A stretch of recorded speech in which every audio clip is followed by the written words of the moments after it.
And welcome back to Mama Tattoo Howeries. Today we have part 5, finally, in the debunking factual findings for the UK trial. And it is going to be for the May 2016 incident where the cops were called and all of that, and following with the TRO. So let's jump in. Elaine has on her PowerPoint factual findings of the UK High Court in Los Angeles for May 21st, 2016.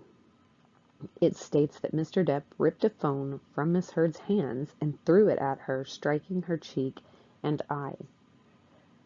He charged at her, pulling back her hair, striking her, and violently grabbing her face, slapping, shaking, and yanking her around the room while she screamed. All I remember is him screaming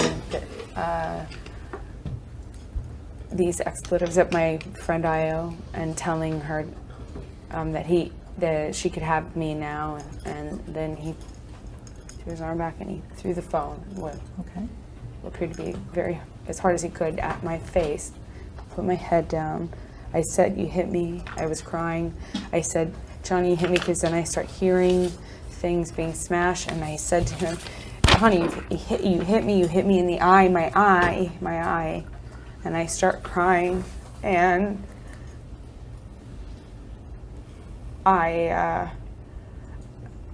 he approaches me, and I don't know she was hit, though.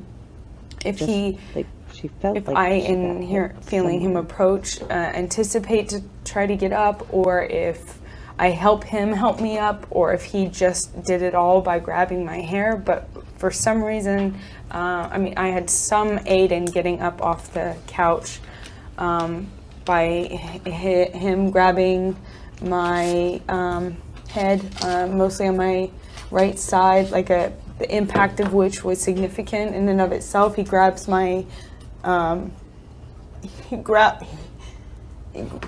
grabs my head, takes a fistful of my hair and says, I hit your eye, huh? Let me see your eye. Let me see your eye. What if I pull your hair back?" And he yanks my head back, and he's, I don't know, smacking my face or moving my face, or Smacking and moving. and he stopped me by the hair, and he's So he's got a hold of your. it's hard to I don't know, describe. that doesn't make It's sense. He's like yanking me from side to side with my hair. Are you standing up at this time? Yeah. Okay. And has he pulled out any hair from your head? He's still holding on to my head Okay. at this time, and he said, I don't know if he's trying to grab my face or if he's hitting my face, or if, I don't know what's happening, but he's yelling at me, he's screaming about let's see how hard I hit you, and I'm screaming at the top of my lungs. Okay. Help, please help. I guess I say call 911. I'm screaming for help, not just in case Io is on the phone, which I don't know because the phone is somewhere after hitting my face. I don't know where it ricocheted and bounced off to, but it's on the floor. I can only hope she's on the line, but I know and guess security is somewhere, and even though they never respond when I'm screaming help, ever. It doesn't ricochet and go flying. I'm screaming help as loud as I can. I had also text Rocky previous. It's amping up. He's getting crazy again. Please just, I need you to come over. After that. Because I thought another third party might be, a third party being present helps always. Exaggeration. Is it your testimony? Calm things. Is it your testimony, Can we Ms. take a Hurd, break, that- please? No. She's upset. She's upset. It's She's clear not- that she's crying and she's upset, Blair. How could you possibly force her to answer Because questions I see when she's the crying witness and is not upset and hasn't requested. Do you I'm need to take a requesting on her break, behalf. Ms. Hurd? Yes. Yes. let the record reflect Mr. Harder's answering for Ms. Hurd, yes, answered as and Ms. Hurd has She- responded yes. We'll take a break and go off record at this time. This marks the end of media number 3 in the video deposition of Amber And Depp. her attorney here is so crazy. She didn't ask. Just like she didn't ask at the trial in the US. Nobody thought she needed a break. But you've got to waste time. And that's what he has tried to do in this deposition, is let's run up the clock so that they can't get everything that they need to. But a lot of the things that she is saying do not make sense. Like, they just physically cannot happen. It doesn't work. I don't advise anybody to throw their phone, but if you have, or you can do it on some old phone, maybe even try it in different phone cases, or maybe one's wrapped in rubber, or whatever, and see if it ricochets and bounces off of you, or a wall, or whatever it hits its stopping point. It's not going to do it. Gravity is not going to allow it to. The physics do not match. All right, let's continue on with this. Ms. Hurd, on May 21, as a result of you saying that Johnny threw a cell phone at you, did that cell phone make contact with you at any time? Yes, it did. Where did it make contact with you specifically? On my face. Where on your face specifically? What felt like my eye, around my eye. Can you point to where it made contact as you sit here today? It felt like right around the side of my. It felt like the side of my face and cheek. Like, I don't understand how felt you like don't my know where you side were of my hit. face and cheek.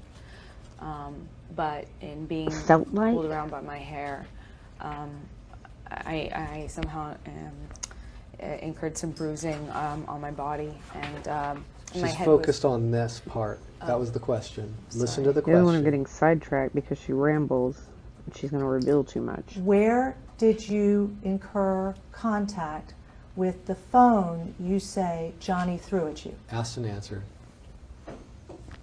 Can you point to the place on your face where you were saying the phone hit you? it felt like the side of my. Felt. right She side doesn't of my want to say face for around sure my eye. solid. Okay. Do you not have a Because specific memory of where it hit you? Objection. She just She will said get it. called I'm out. pointing to a If she specific just part says, of my I face. feel like Okay. it's somewhere. What part of the phone hit somewhere your on my face? face? I don't know. Okay. I kind of Seriously? had a hard time viewing the phone as it was being hurled at me. Okay. Can You don't know where your point bruise was? specifically on your face as don't to know where your where the markings phone were? made contact with you? Again, Yes. Asked and answered for the third or fourth time. Make the record reflect that the witness has repeatedly, not touching her face, I can motioned touch my face. around the right side of her face and her eye. is that not? She's pointed I'm to not actually touching the it. side of her eye, the I'm right I'm side of her pointing right with five eye. fingers even. Is the area that you are saying that you are circling the area you claim that the phone hit? I'm touching with 5 fingers. I'm pointing with 5 fingers the area that it felt like I was impacting. Okay. And as a result do of not that know why impact, did The you lip seek medical syncing isn't treatment? on. I apologize, guys. After May 21st. No. At any time after May 21st, did you seek consultation with any doctor or other medical professional? No. Isn't it true that you've never at any time sought medical treatment with a doctor after any of these times you claim Johnny was violent with you? Objection. Calls for a narrative. Compound. Vague and ambiguous. Go ahead. Not true. When have you sought medical treatment for the claims you were making related to domestic violence with Johnny Depp? If ever. Yes. In December, I sought medical treatment. Where did you seek Twice, medical treatment? actually. Once on the You're interrupting her, Blair. in December, I think it was 16th, right after the incident. As it was likely, I had a concussion because I wasn't quite sure how the night ended. I had been punched repeatedly in the back of the head, and I was bleeding from my lip. Felt like my nose was broken. Lip. Why And, scratch your head then? Who did you see? What doctor did you see? I'm trying to answer you as Okay. best I can. If you'd please allow me to. Of course. Argumentative. My friend Raquel got on the phone and asked a private nurse because it was late. Your Who was the friend private cannot nurse? Her name determine is Erin Borum. Okay. Did she work for Johnny Depp? whether you Yes. have She one worked- through well, somebody. no, she does not They work for have Johnny Depp. to Did she work for actually you? check you out themselves. Had does you not. ever had any she contact worked- with her as a nurse prior to that occasion? Yes, When? for the year or two prior. Okay. So you'd had a 2-year relationship with this nurse. She has had a relationship with both Johnny and I, and works for works for our doctor, Dr. Kipper. And she So our specifically doctor. treated you prior Vague. to this December incident in 2015 for the year before, you say? What are you asking me exactly? Had she had an interaction or relationship with you as a medical professional prior to December of 2015?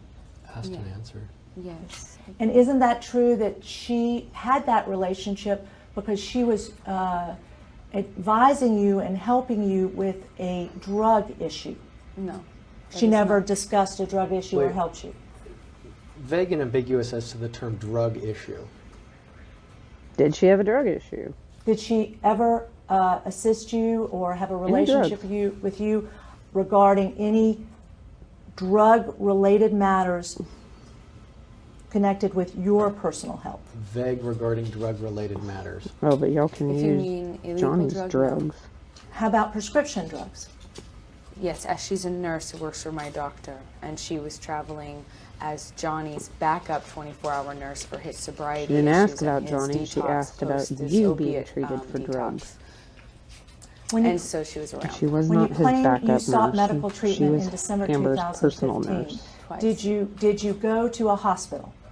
The second time I sought medical advice, it was in my doctor's office because the headaches wouldn't go away, and I was worried I had some sort of low-grade concussion, if there is such a thing. And I'm not a medical professional. Did you tell your doctor? Her talking a bunch of nonsense about Nurse Filati, or Erin Borum. And then here we have the pictures that they are blacked out, and this is what those pictures look like.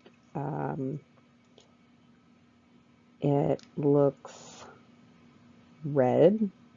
I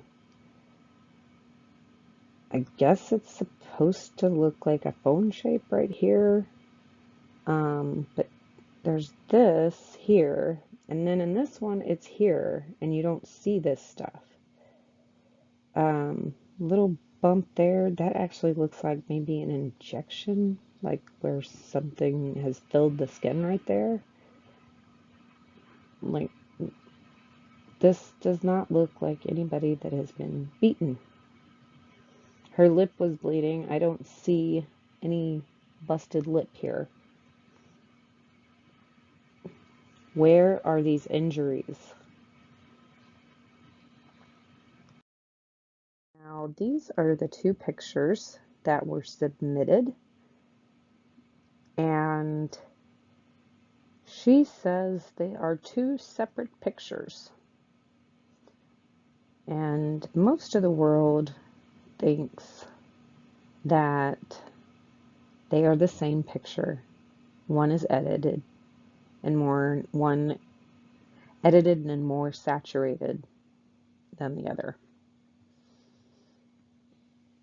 Because you can make things look worse. I mean, you can make your pictures look very dark in a lot of places with photo editing.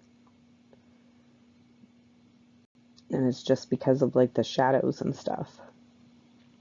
But let's dive more into these pictures. These pictures are the pictures of the wine spilt on the carpet. And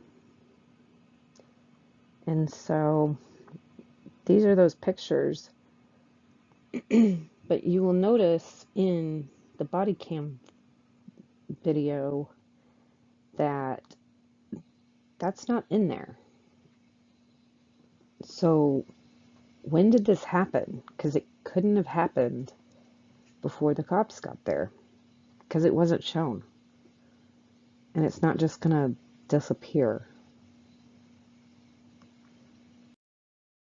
Right, so we have Alejandro Romero's statement about the May 25th, 2016.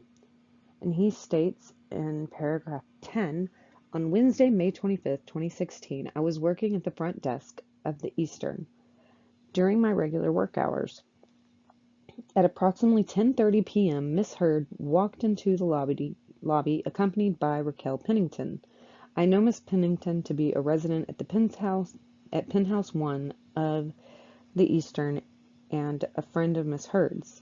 Paragraph 11 goes on to say that Miss Heard approached me to ask for the key to her unit, which I gave her. We did not discuss anything else at the time. Miss Heard stood approximately 3 feet away from me during our conversation. I did not notice any bruises, cuts, swelling, red marks, or any other injuries of any kind to Mrs. Heard's face. So he was a memorable witness. He was the one that was in his car and vaping. And this is the statement that he gave, the written statement that he gave in the UK trial. And it was taken from him in December of 2019. And this one is hard to read. I apologize, but it's the best imaging. I don't know what happened when this was scanned into the system, but this is the declaration of Laura Debonair.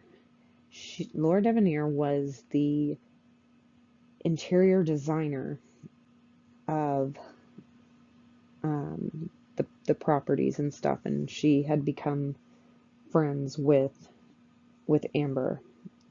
But in paragraph 5 it says, I was with Amber and interacted with her frequently on the several days immediately following her abuse allegation of May 21st, 2016, including at least on May 23rd, 24th, and 25th. On those days, I worked with Amber, retrieving packages for her, rode elevators with her, and saw her up close and in person.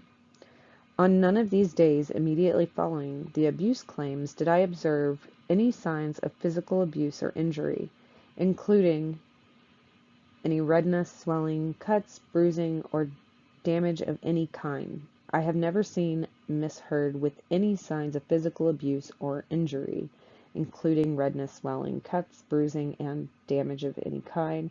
I never saw Amber injured in any way, although I am now aware that she has made many different abuse claims. So that is what Laura Debonair has to say. And Laura Debonair is in some of the elevator videos. Alright, we've gone over a lot of Stephen Duder's witness statement from the UK, but here is the section for the May incident, and his witness statement was taken in December of 2019, just like Alejandro Romero. So it says, the various other allegations, paragraph 20. In relation to the various other allegations set out at paragraph 8 of the amended defense, I was with Mr. Depp very regularly in this period and saw Miss Heard on many occasions. At no point did Miss Heard ever mention any physical abuse, and I never saw evidence of any injury to Miss Heard. In contrast, Mr. Depp told me on multiple occasions that Miss Heard had attacked him or abused him physically and verbally. The first time Miss Heard ever made any allegation of physical abuse against Mr. Depp was when she filed for a temporary restraining order, also known as the TRO, in 2016. In reliance on the alleged incident at paragraph 8A20 of the amended defense on May 21st, 2016. All of the other allegations at paragraph 8 seem to have only been made subsequently. Goes on to say, paragraph 21, in relation to the TRO, I, along with many others, were extremely surprised and outraged when this hit the press. I knew that Miss Heard was the abuser in the relationship, and I was appalled that she would behave in this way. She had subjected Mr. Depp to years of abuse, and I knew she had been arrested for domestic abuse in the past in her relation to her former wife, which is Tasha Van Ree, and the airport incident, and she was arrested for that. Once again, Amber is the one with a domestic abuse past, not Johnny. There are no Me Too's in this situation. And it might be one of the only ones, celebrity-wise, in recent history, since the Me Too movement started, that has not had other women step forward and say, yep, it happened to me as well. Nobody. All the other ones, it has gotten insane with, and people are coming out of the woodworks. And I sometimes question those, because, and it's not that I don't necessarily think that things happened. It is me wondering if it actually did happen to all of those people, or are there some they're just trying to ride the train and get money. And you know, people do that with celebrities. So the fact that not even anybody came out of the woodwork and tried to be like, oh yeah, he did it to me, to try to get on her side with that. Like, nobody was trying to scam that, which makes me wonder about, are any of these people that come forward and say Me Too in other cases, were they all telling the truth? Because we didn't have anybody try to lie and say Me Too in this case. It's just something to think about. As you know, several building staff members had face-to-face interactions with Amber the week following the May 21st incident, also all a of them clip testifying from to seeing her Incredibly clear-faced Average. and injury-free in the days leading up to her May 27th public appearance. I think it's very important to note that Trinity did in fact testify to seeing noticeable marks and bruises on Amber, and I know what you're thinking. Well, that's huge. That's very important, possibly damning evidence, and to that I say, you're absolutely right. These injuries included bruises on her neck, which looked like hand and finger marks, and a visible mark Listen on to her this cheek. detail However, carefully. that mark was now on the left side of her face, not the right side that she had previously put on display. So, when did Trinity see these genuine injuries? According to her testimony, about 2 weeks after the May 21st incident, placing the date of witnessing these new injuries in early June. This time frame matches up with the testimony given by the building's general manager, Brandon Patterson. On June 9th, Amber, now with a visible cut, bruise, and injury around her cheek and eye, met with Trinity and Brandon to attempt to get them to give a statement to none other than her friend and source at People magazine, to retract any reports or statements about the building staff seeing absolutely no injuries or marks on Amber in the week following the May 21st incident, basically trying to get them to lie to the media for her. You know, the media where she continues to claim she doesn't want any of this to take place in. Trinity and Brandon both declined. So why is it so important that both Trinity and Brandon saw these new injuries around this time? Well, this was more than a week after Amber had already displayed her alleged bruise on her right cheek, not the left, on May 27th, and then her incredible healing abilities on May 28th. And we know that Johnny, after attending the May 23rd Alice premiere in LA, took off to tour in Europe with his band, the Hollywood Vampires, was and would nowhere return in to the sight. US until July, ruling out any interaction he could have potentially had with her. So where did these new injuries come from? Well, that's a great question. I'm glad you asked. Yeah, he wasn't even near her. So, any ideas of where it could have come from? Some people think it is Elon. Some people think it's a mixture of Elon and makeup. Some people think it's just Johnny. Let me know what you think. Which leads me to my next point and a bit of a biology lesson. This is a chart and description by medicalnewstoday.com showing the common life I thought this cycle was very of a interesting bruise. and incredibly average. So before I even get to the testimony and video evidence, I just want to point out that we are being led to believe that a phone being thrown as hard as it can be at Amber's face and then being repeatedly violently struck in the face caused not only these distinctly different variations of marks, but went from red and swollen to blue, black, or purple to green to brown to gone in just under 1 week. Okay.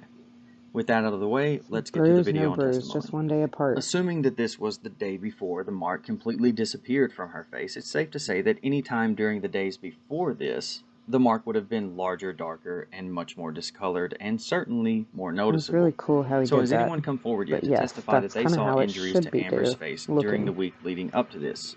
No, they have not. Quite the opposite, actually. Several people have testified to seeing and interacting with Amber up close and in good light the night of and the days following the incident, including the domestic violence trained officers Melissa Sains and Tyler Haddon, who were called to the scene the night of, testifying that Amber had no injuries, nor was there any property damage Amber and Raquel claimed was done to the penthouses. Then there is neighbor Isaac Baruch, I really hope I'm pronouncing that correctly as well, who saw Amber the day I say after on May Baruch, but it might 22nd be Baruch. and more days that week. Also testifying that Amber, appearing to be completely makeup-free, had absolutely no marks, swelling, or injury of any kind during his face-to-face interactions with her. Also testifying to seeing Amber up close with no sign of injury was Cornelius Harrell, who works as a concierge at the building's front desk. And then there's, of course, Trinity Esparza, who testified to seeing Amber in person, up close and in good light, and also on surveillance cameras on May 23rd, 24th, and 25th, every interaction testifying to seeing Amber without any injuries or marks before seeing Amber on the day she made her public appearance outside the LA court on May 27th. And we'll go into that in much more detail with some footage that coincides with their testimony shortly.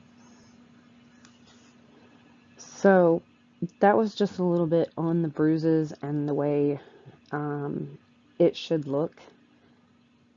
It is going to look really bad days after. It is not going to be healed in a few days, like a week. Not those types of injuries. And there should be progression on each of these different days. And if you've ever had a bruise, you notice that it will go from like purple and then sometimes orange or yellow and greenish looking and then black and blue, and then it slowly gets smaller and smaller and smaller, but that does not happen like quickly at all. Here we have We have Rocky Piddington and Amber, and this is the day after the TRO was filed. They look so happy. She looks tired, and she's fresh-faced, even though Amber says that she obviously has makeup on. Let me know if you see makeup, because I do not. And the mark on her cheek is gone. Where did it go? Just one day later, this full thing has disappeared. It must be the Amica cream.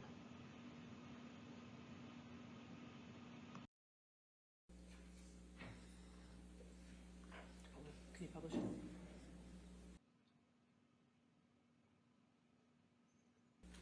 No, this.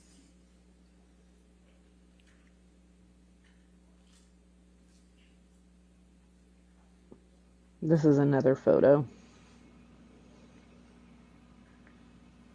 So, Mr. Newmeister, what was depicted in that video? The same photo treated two different ways. One was marked with the original with the operating system from an iPhone, which is iOS 9.3.1 on that particular photo. The one that says 9.3.1, there is a graphic below indicating it. The second photo is marked Photos 3, and it looks quite a bit different. And just, Tom, could we pull up Defendant 708?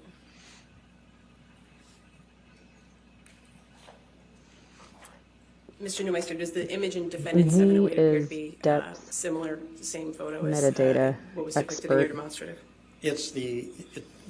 Actually it's the Photos 3.0 edit version. Thank you. We can take that one down. So these are two other photos that are different than the ones shown earlier, that they're the same photo and they've been edited. And mirroring them on top of each other shows how everything matches up perfectly.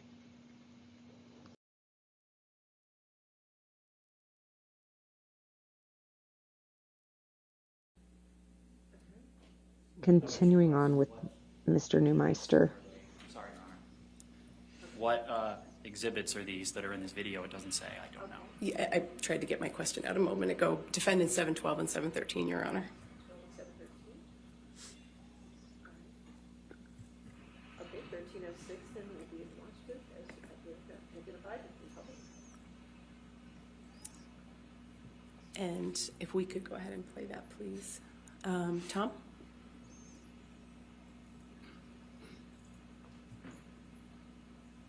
I'm looking at the pictures here. Those are the pictures we showed earlier. And Mr. Newmeister, what's your, what do we see here in this How demonstrative? that There's worked. Exhibit 712, I They're believe. going on I'm top not sure the dates number, 712 and of each other. 713. They're two separate All these little exhibits, tiny except hairs it's the exact are same photograph perfectly that's aligned. been, one's been edited, one hasn't. Or I can't say that one hasn't, but the colors have been modified in an editor. So, those are those two photos that we showed that are said to be the same photo by Depp supporters and obviously by the jury. And Amber says, no, they aren't.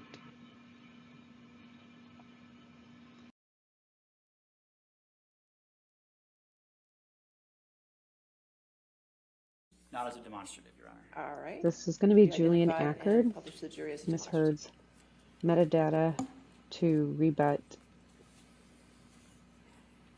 Mr. Any objection Newmeister to entering it into evidence? on Depp's side. I would object it's cumulative, Your Honor. Actually, no. No objection, Your Honor. No objection. All right, it's in evidence then. 1308 is in evidence. These are these pictures that we Mr. showed Gibson, earlier. Can you blow up the time, date, and file My name? favorite testimony. I love this part coming up. Would you look at that? Look at that right there. Sir, you just agreed Interesting. with me Busted by her that own those two expert. photos are different photos, correct? I agreed that they were visually different, yes. Right. Yeah, they're So visually they're different. two visually different photos that were created at the exact same hour, the exact same minute, the exact same second as each other, correct? Exact same second. That's what the daytime metadata shows, yes. And the metadata shows something else too. They have the exact same file name, don't they, sir? Yes, but that's not embedded metadata. Right. How would you have this jury decide which one is real? I think you would need to look at the software metadata field, which I haven't looked at. I don't recall if I looked at for this particular field, but I think that's Why what wouldn't you? Isn't that what your Mr. job is Neumeister to said, do? that you need to look at the software metadata field. But we have two photographs entered into evidence in this court that have the same identifying information, but in your view, look visually different, correct? I don't agree that they have the same identifying information. I don't see a software metadata field here. The identifying information includes the hour, minute, and second they were taken, this picture were taken. I see that. No further questions. All right, and just for the record, since we already have 712 and 713 in evidence. So, this demonstrative ended up being entered into evidence, so they get to go back and look at that as many times as they want in the jury room, which it would be so fun. Like, I would just replay that and feel like she really thought she was going to pull this off. Like, the baby hairs. The baby hairs. If you're going to take a photo like that,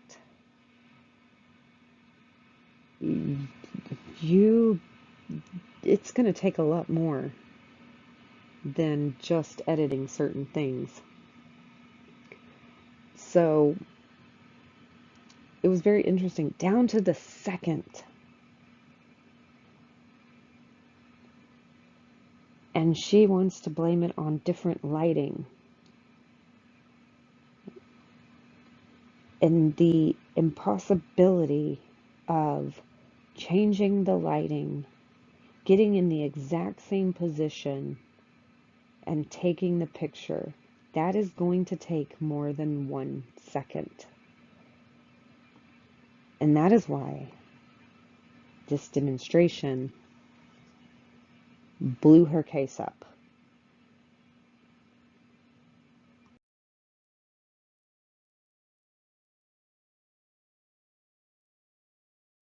Now we're going to pick up on Sean Bett's witness statement, where he talks about the May 2016 incident. And he starts saying, I was working on the evening of May 21st, 2016. Mr. Depp, my former partner, Mr. Jerry Judge, and I arrived at 849 South Broadway, Los Angeles, between 1930 and 1945, which is going to be 7:30 and 7:45. Mr. Depp owned adjoining penthouses 3, 4, and 5. That night, Mr. Depp was sober, lucid, and had expressed his concern to us about how Miss Heard might behave. We entered Penthouse 3, where Mr. Depp and Miss Heard primarily resided. There were lit candles, and there was an open bottle of wine with at least one glass on the counter. Mr. Depp told us that he would go upstairs to the bedroom and speak to Miss Heard. I do not think that anyone else was in the apartment at this stage. While he did so, Mr. Judge and I went to the hallway. We went very briefly into Penthouse 4 and then returned outside the door of Penthouse 3. One can see into the penthouse and hear what is happening from inside there. After approximately 10 minutes, Mr. Judd and I heard Miss Heard's shouts.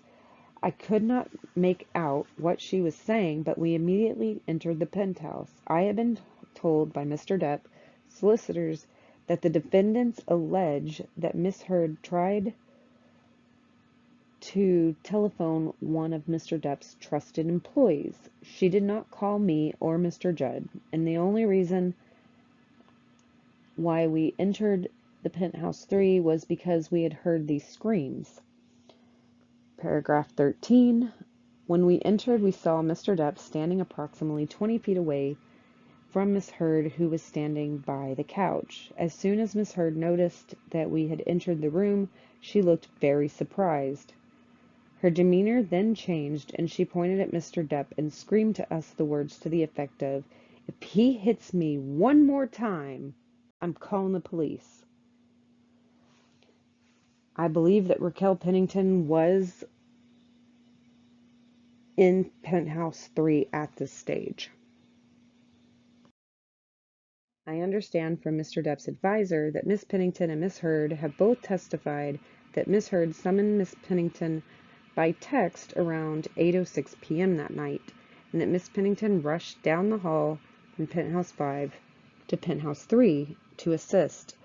I also understand that Josh Drew claimed that Mr. Judge and I were waiting in penthouse 5 rather than in front of penthouse 3, and saw us through the peep hole running towards penthouse 3 when the yelling started. Both of those statements are falsehoods for the same reason. Other than our brief entry into penthouse 4, Mr. Judge and I were guarding the door to penthouse 3 for the entirety of the incident to protect Mr. Depp in case Miss Heard pulled something. So they know that she likes to pull things. So they wanted to be there in case something happened. So Miss Pennington did not come through us and into the only entrance into the penthouse 3. She was clearly already inside penthouse 3 when we arrived, and her ex-husband's testimony that he saw us running through the peephole is just a lie to explain the impossible. Sean Bett is calling them out. I have quite good eyesight. I was able to see that Miss Heard was wearing little or no makeup. Her skin was quite pale, and she had no red marks or evidence of any bruises or abrasions on her face or body. I could see Mr. Depp was visibly upset at having been accused of hitting Miss Heard. However, he never came closer than 20 feet to her during the time. I was able to observe them. I did not notice any smashed glass or broken bottles in the apartment at the time. Mr. Depp, Mr. Judge, and I agreed that it would be best if Mr. Depp left the building due to the fact that the situation had escalated and Miss Heard was hysterically shouting at Mr. Depp and making allegations about his behavior. We did so, but once we were in the car, we realized that Mr. Depp had left his mobile phone in penthouse 3. As a result, Mr. Judge called Mr. Drew, who lived with his fiancée, Miss Pennington, in one of Mr. Depp's penthouses. Mr. Drew brought the phone downstairs within 5 to 10 minutes and handed it to Mr. Judge. To rant in an aggressive and incoherent manner. He then demanded we call our friend Io Tillett-Wright to prove his paranoid and irrational accusations about some delusional idea he was having. Document speaks for itself. Before. Did you say that in your declaration? It's in my declaration. Yes. Is it the truth? Yes. Okay. So you did call Io Tillett to discuss the claim that you had left feces in Johnny's bed, correct? He called. The way you just worded that is to insinuate that we were calling to prove that we had left. Well, the declaration says that, which is why I said that. No, it says about some delusional idea. Okay. It does not say. Okay. Is it your testimony here today? Please let the record reflect that the witness is smiling. Mm-hmm. That what are you talking is about? it your testimony here today that when She smiles Johnny every time the demanded word you feces call is mentioned, 'cause she thinks Tillett it's funny. Wright on the evening where you were sitting with him and It May kinda is, 21, but it's also 2016, that he was asking you to call I.O. Tillett for some other reason than to discuss the feces left in the bed? Vague and I'm unintelligible. so sorry that we have to keep bringing these feces up. Do you understand? It's just so intertwined. At the in time, everything. Johnny was convinced that it was Io that had left human feces in the bed. And he was sure that Io was there at the house that morning because he thought she was there the day before at my birthday party, neither of which are true. He had a delusion that she was there, and she was never there. She was never there that morning. She was not there the night before my birthday party. So to clarify, we called her. She was in fact in New York. About the feces? Yes, so I thought I'll move on. Ms. Hurd, you said in your declaration that when you began having concerns for your safety, you said that he began to break things in the apartment. Yes. Is that true? Sorry, can you repeat that? Yes. You say in your declaration that after you demanded you called I.O., he started to grab things and break things in the apartment. Is that true? Which line? Okay, we can go line by line if you like. It's easier. Did you call I.O. Tillett Wright at that time? Yes, we called someone else first. We called Savannah first because he also thought she was there. Did you speak to Savannah? No. Okay. Did you place the call to I.O. or did Johnny? I can't remember. Okay. And prior... I'm sorry. I believe it was me placing the call. I believe it was me placing the call. Okay. Prior to you placing that call to I.O. What Tillett Wright, metadata had Johnny was exposed broken even though it wasn't anything exposed in in the the trial? living area where you were in Penthouse 3? Vague as to time. On May 21, 2016, to that moment? Vague. Can you answer the question? Are you asking me if he broke anything on that date? Where you were in that room? At what point?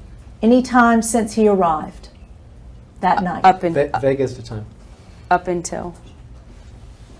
What? I'm sorry. Can you Ms. repeat the Hurd, question? when you were calling I.O. Wright, do you claim that Johnny had broken a single thing in or around your apartment that you were aware of? Before calling I.O.? Correct. I don't know. I don't think so. Was there any wine spilled anywhere act like that you these were questions aware are of so prior to hard. calling I.O. Wright? Not that I'm aware of. Was there But any he did walk in holding a Magnum bottle, and it was opened. So I don't know if something spilled. Was there any broken glass of any kind prior to calling I.O. Wright? Calls for speculation. To your knowledge, that you saw?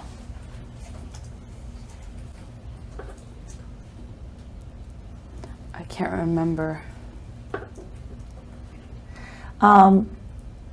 During the call with I.O. Wright, please tell us exactly what happened. She picked up the phone, and I said, hey, babe, just for clarity, I'm here with Johnny. He's upset about some things. Can you just clarify and we can put some things to bed? She said, what? And I said, were you over here on the morning of my birthday? And she said, why are you asking me that? And of course I wasn't. I met you in Palm Springs, and I said, I'm here with Johnny, and he's upset about something, and I just want to put it to bed. And she said, no, I don't know if she got much more out because he started screaming, grabbed the phone out of my hand. She was on speakerphone, and he started yelling at her. Were you holding the phone prior to the phone that you were speaking to I.O. Tillett on? Yeah. Okay. And you claim that he then grabbed the phone for you? From you? He grabbed the phone from me And then before he went upstairs, presumably to pack a bag or get some of his things, as he indicated to me, he, like tossed it in my direction or something, on the table, on the couch. I can't remember which. Picked it up and I said, "Oh my God, Io." I can't remember if the call disconnected and it was 2 separate calls or if it was 1 call, but I remember saying to Io, "Oh my God, I'm so sorry. I did not call you to get screamed at," because she answered the phone, and poor thing, without any real expectation, just started being screamed at by Johnny in this way. And I didn't want to make it seem like I called her for a setup to just be yelled at. And he was saying, "You dyke bitch, your 10-cent words and your fucking book deal and your fucking sell out my family, just the worst things that you can, expletives and very personal things to her situation." And he started to go upstairs, and I had the phone in my hand again, and I'm on speakerphone, and he makes it partway up the stairs, and she says, it does not sound safe. Get out before it gets worse this time. Get out of there. Get out. It's not safe." And all of my friends who are informed of our history are informed very, very, very, very scared of me being alone in a room with him when there are things wrong, when we're fighting, when we're working things out, and when he's using. So she was very clear and on speakerphone saying, "Get out of the house. It's not safe. It doesn't sound safe. Get out." And he heard it, and it was it was like he turned around, bolted back down the stairs, grabbed the phone, and started screaming at her, even louder this time and even worse this time, and really lit into her. And I'm sitting on the couch. I haven't even gotten up off the couch. My legs were cross-legged, and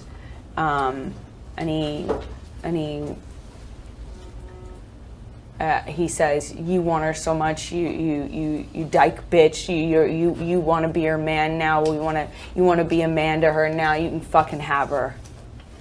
And he winds up his hand. He winds his arm back, and he throws the phone at me, and it hits me, bam, right in what felt like the eye, and it just felt like this pop. Felt like, or what I thought was a pop, and it just felt. It felt a pop. I put my head in my hands, and when I had my head covered, I didn't know what he was doing or where it was going, but I had my head down, and I was saying, I think I was crying, and I said, "You've hit me."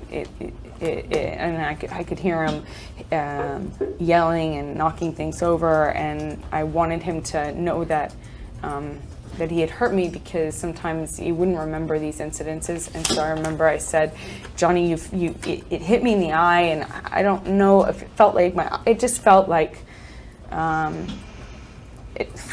my eye, or it could have been my eye, and I didn't know, Okay, before we get to the injuries, let me just ask you about what you say happened with Miss Tillett Wright. Sure. Was she on the phone during all of this?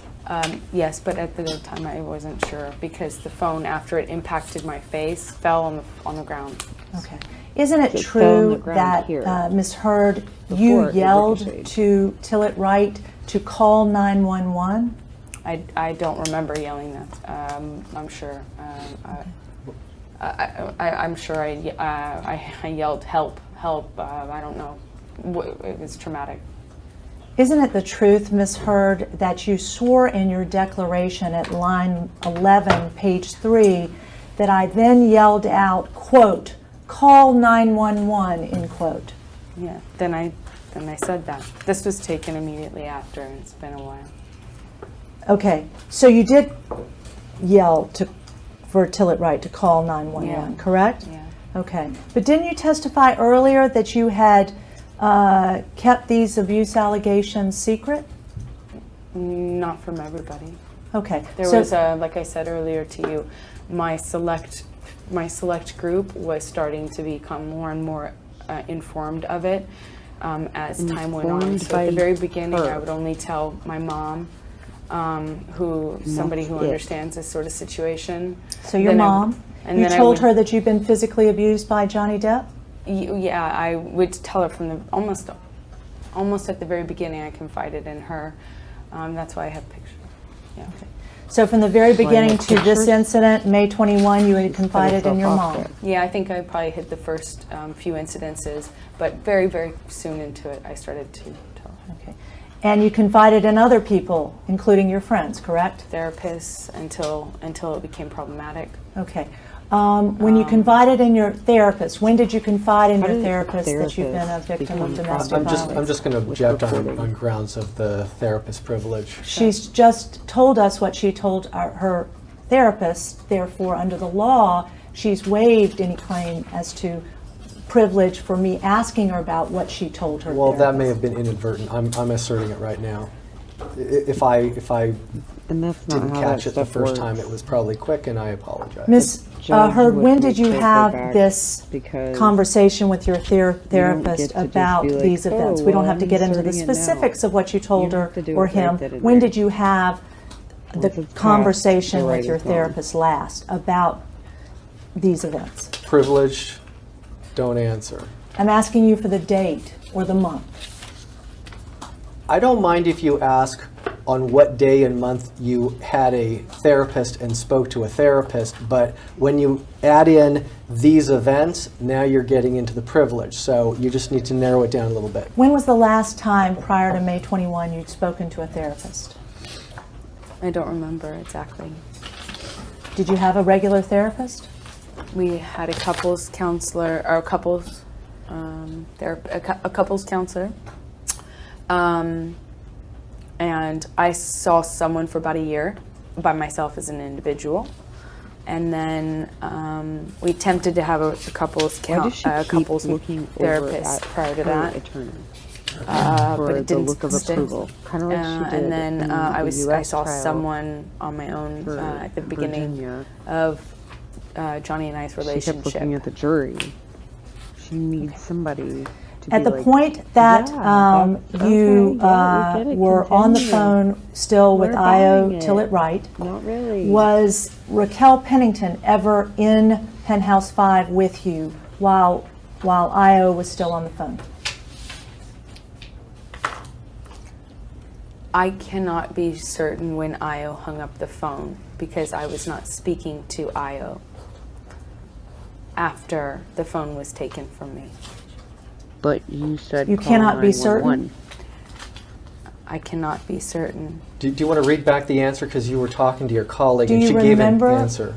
Ms. Hurd, whether Raquel Pennington was in the apartment with you in Penthouse 5 at any time while you were still on the phone with Io Till It Right? I was no longer on the phone with Io Till It Right from the moment he revoked the phone from my hand and threw it at my face. Revoked. Okay. And from the moment you say in your testimony that Johnny went upstairs, started to go upstairs and then came back downstairs, the next incident that happened was his physical incident that happened was his throwing a phone, you claim. Yeah. Okay. Where do you claim he was when he threw this phone? By the stairs, by the bottom of the stairs. And you were on the couch still? Yes. Okay, you were sitting on the couch? I was sitting cross-legged on the couch. And the distance between the bottom of the stairs and the couch is what? Probably, if I had to measure it in steps, we know her measurements. 5 paces from. Are not very good. If I am here, maybe it's easier to do it this way because that's how the room is laid out. I'd say it was from here to the corner of the wall over your right shoulder. And when you say he threw the phone, was he facing you or facing away from you? He was facing me. And but I don't think the couch was facing the stairs. Your testimony is today that So he if threw the she's phone sitting at on you, the correct? couch with her legs crossed, Question answered. Yes? he wouldn't Prior to his have throwing been the in phone front at of you, her face to throw this phone. was there any other incident of violence that occurred? Objection, vague and ambiguous. Had Johnny Depp touched you in any way prior to his throwing the phone? Wait, vague is, you On mean May on that 21, day? Okay. 2016. Was that the first? He just grabbed the phone out of my hand for the first time, but Okay. it didn't hurt me. Okay. And was there any other act of violence against you prior to when he went upstairs, came back downstairs, and threw the phone? I don't know if you'd count screaming at me, Okay. or That's not Other than physical. Okay. Other than screaming, had he broken anything in the apartment That's yet just verbal on the floor? I'm not argument. sure. You're not sure? I'm not sure. Okay. Had he thrown any bottles prior to you're saying he threw this phone? I'm not sure. I can't remember now. I'm not sure what he did prior to throwing the phone at me. Okay. Was there any broken glass on the floor where you were prior to his throwing the phone at you? Was there any broken glass on the floor around? Anywhere on the floor of the room you both were in prior to when he threw the phone at you that you were aware of? At this moment, I don't remember there being any. Okay, okay. And after you say he threw the phone at you,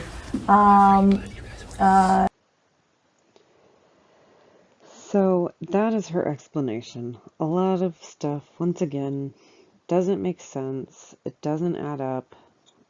The couch didn't face the stairs, so therefore she was not facing the stairs, if I can remember correctly, and how it was set up. So that doesn't make sense. She tells IO to call 911, but then she doesn't know if IO was still on the phone. She doesn't know if Rocky was there. But then there's also times that she states that Rocky was there when she was on the couch with her hands her hands over her head, and Rocky was like protecting her and stuff, so she couldn't see anything else that was going around her. So just when you put them all into a timeline and start to hear the story as it's said, and then she retells certain parts, except for when she's retelling it, it's not the same as before. It's not confusing, to tell the truth. And these questions seem really, really difficult. And not because of the tragedy or traumatic event, but because she has to remember everything that she has spun and the web of lies she has told. Here's what happens after they leave. The cops then show up, and this is the second set of cops.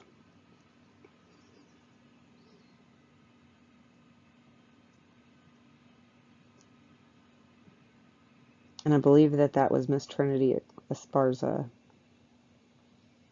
that let them into the elevator. Coffee's hot. Burning up. We're around penthouse 3. Penthouse. Be advised, we're stepping out onto the penthouse floor.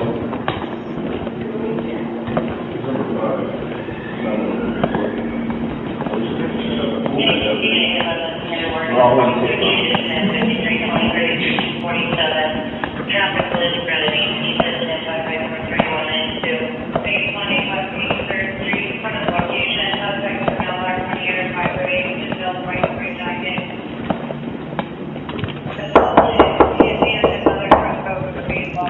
To the door. Notice there was no wine that you saw.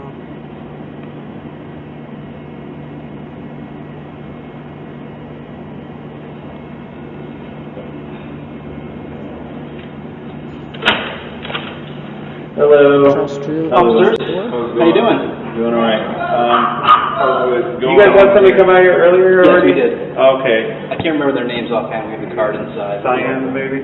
Yeah, we got another call. I don't know if it's related to the same call from earlier or if somebody called again. Probably. We just need to check. One of you guys know someone in New York or something? Yeah, she probably called twice. Okay. That's IO. You just talk to your wife just make sure. Oh, it's not my wife. Okay. Whoever Different conversation. okay, yeah. Well, whoever it is, you know, step out, we just gotta check on them, make sure they're all good. I'll go get the business card from the cops. Yeah, I don't know, just because we got another call and we came again, we still gotta make sure. Give me 1 second. Back up. Please, back up. You don't get to hold on. Can we we'll just come in and just check. We just need to make sure everybody in here is okay and that nobody's. I called twice. Yeah. I don't know if she called twice or whoever called, but we just got another notification. So It must have been a mistake. we just need to come in and make sure that everybody's okay. They're all good. Nobody else is in here. No. Okay. The other officers came by and checked the apartment and the other apartment as well. Yeah. Okay. It must have been like a double call. It must have been a double Who's call. Amber? Okay, and Johnny Is definitely not here. is not here? Okay. Last, probably like 2 hours ago. Okay. Yeah. All right, cool. Everything's all good then? Now it's, yeah. All right. Thank you. So if you guys need anything else, just call us back. Okay, thank you very much. Yeah, have a good night.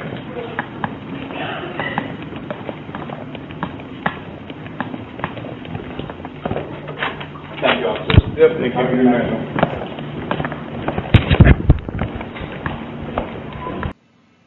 So that is the footage. Not a lot, but I like the, oh, IO called twice. Oh, he did? Yeah, because none of y'all knew that. Seems kind of suspicious, but that's just me.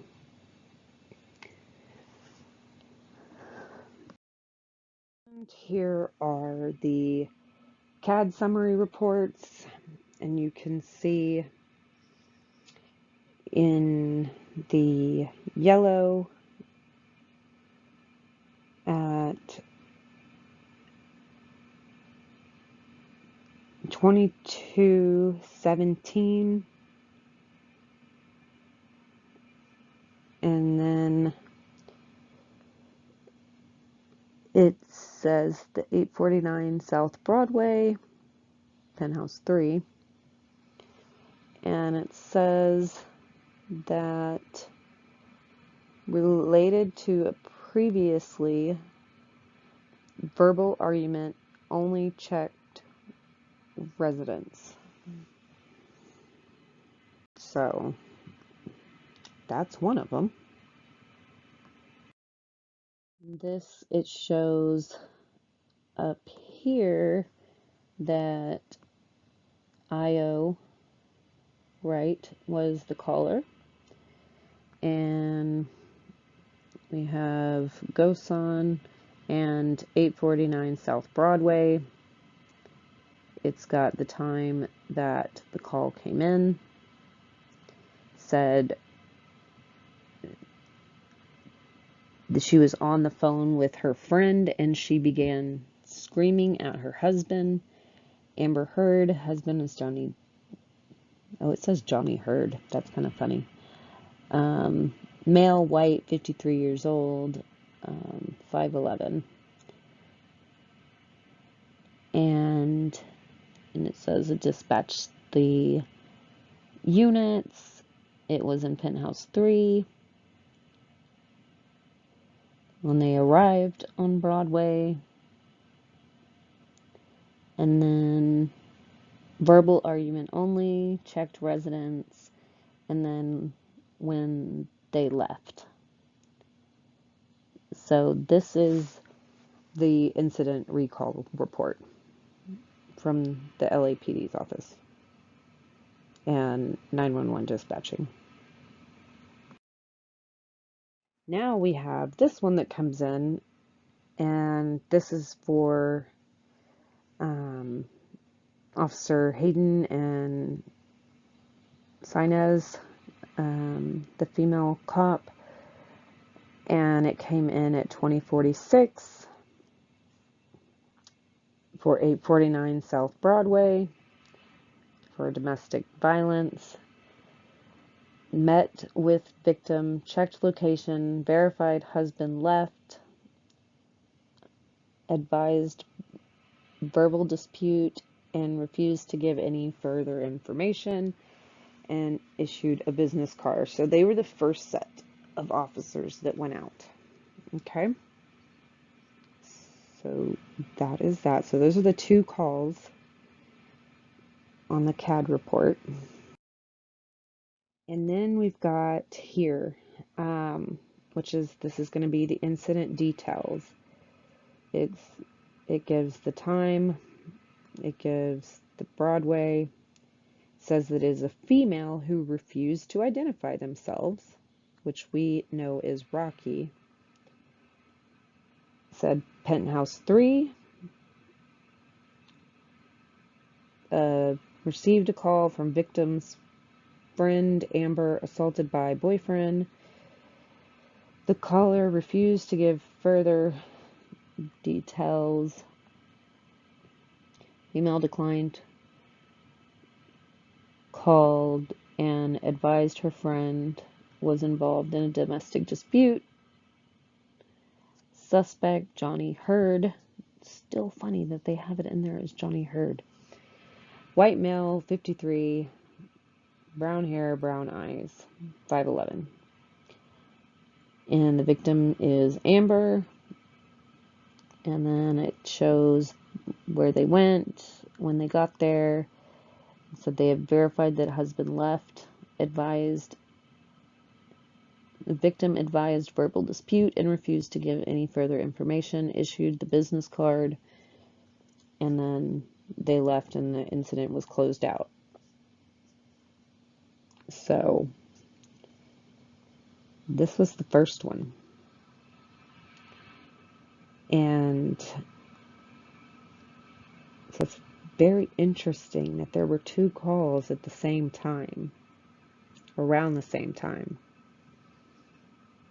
And they were not both IO. And why don't you want to hand over your information, Rocky? Because you don't want your name associated with the hoax that's being pulled off here? Call the cops so we can say the cops came, but not actually go any further with it, because then you would really, really, really be in trouble for making false calls. Ms. Hurd, I'd like to show you Defendant's Exhibit 512, which is already in evidence.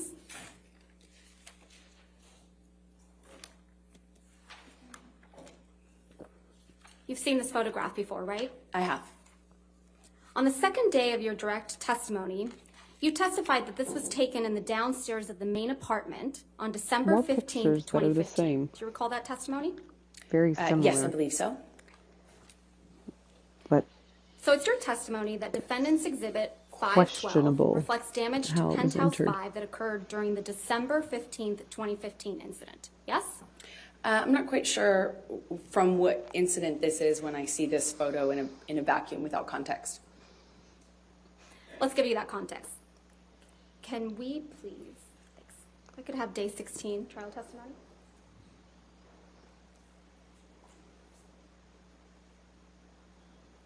Can we approach? All right.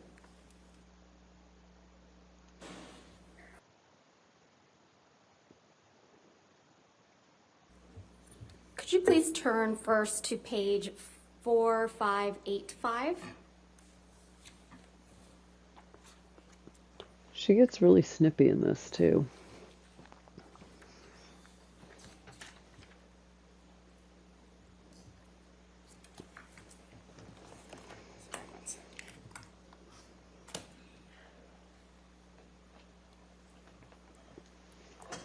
Specifically starting on line 16, where it says, let's talk about December 15th, 2015. You said 4585. I'm on 4485, sorry. You said 4585. 4585. Pardon. Line 16.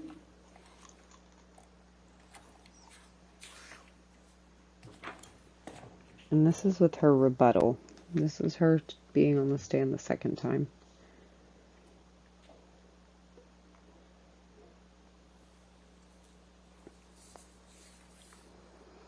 Line 16, where it says, let's talk about December 15th, 2015. Do you see that? Yes. Okay. And then do you see that your testimony about December 15th, 2015 follows? Let's see. It's just the first line or two.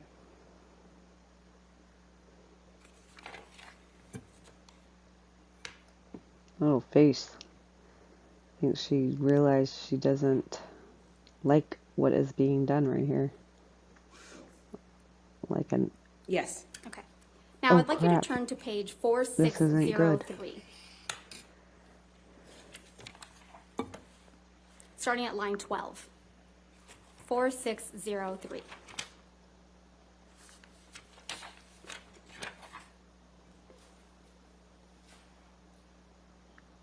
Starting at line 12 and going on to page 4604, line 4.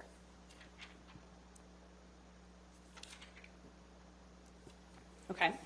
And do you see that you testify that Defendant's Exhibit 512, which is on the screen, Yes. is a picture of the downstairs of the main apartment? That's correct. And the main apartment is Penthouse 5 in the Eastern Columbia building, right? No, well, depends on what, the main apartment's penthouse 3 generally when we say main apartment. Penthouse 5 was where you had your closet? The downstairs was kind of like had some of my painting studio set up and a reception area. Upstairs was the closet. Just don't Mezzanine understand why office some was of in between. these All right, do so not it's your sync up. testimony that Defendant's Exhibit 512 reflects damage to the penthouse, Penthouse 5, that occurred during the December 15th, 2015 incident, right? I'm just not sure from which incident this is a picture of, since I'm only looking at Even a though your partial counsel floor. was asking you questions about December 15th, 2015, and then admitted this picture into evidence? Again, in relation to that incident. Sorry, go ahead. In relation to that incident on December 15th, 2015. This exhibit, Defendant's Exhibit, you are the defendant, number 512, was admitted into evidence in this court. You testified that this was the result of damage that occurred on December 15th, 2015. Yes or no? I just need to orient myself because I'm just looking at a picture of a partial picture of a Ms. floor. Hurd, you didn't just so look I at a can't. picture. You looked at your testimony. You pointed me towards the page and then asked me a question. I haven't actually reviewed it. I don't know if this was submitted in relation to that incident. Let's actually leave up Defendant's 512 and please pull up Defendant's Exhibit 725, which is already in evidence. Thank you. In redacted form, Your Honor. All right, thank you. You can publish. Just side by side. You've seen this photograph as well, right? I have. On the third day of your direct testimony, you testified that this photograph reflected spilled wine in Penthouse 5 on May 21st, 2016, didn't you? Again, I don't know because I'm looking at a partial picture of a It's floor. got So these unless you little remove the metadata you've covered up, we could then tell. If you I didn't cover it up, Your Honor. Could we unredact Your Honor them did. so we could get context? No. That's how it's in evidence. That's how it's in evidence. She knows that can't Well, be the revealed. metadata next to it is so that Ms. to Hurd, avoid this Ms. sort of Hurd, confusion. there is no question pending, and I would appreciate it if you would And now be she's a making argument to the metadata jury. expert. Sorry, I It's thought you had asked inappropriate. me about it. No, I didn't ask you about anything. Let's look at your direct testimony from the third day.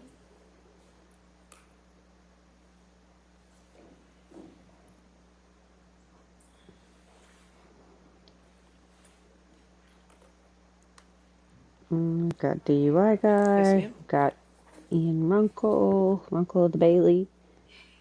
Follow. Thank you. Go follow them. Thank you.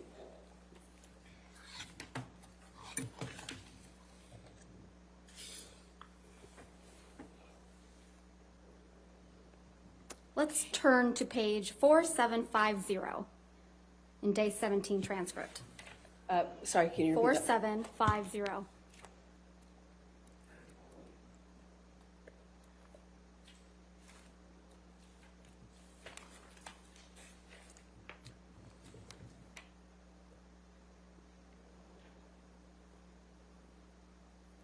Specifically line 16.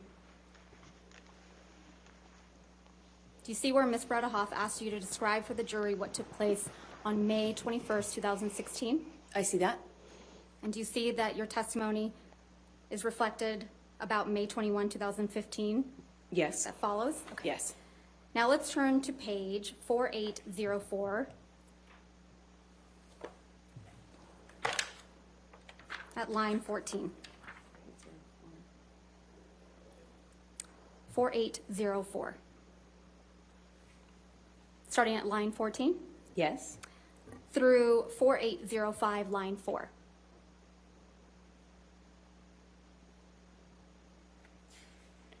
Going to what line?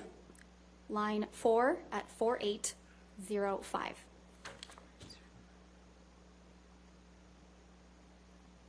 Do you see that you're testifying that defendant's exhibit 725, which is reflected on the right side, reflects spilled wine on the floor in penthouse 5?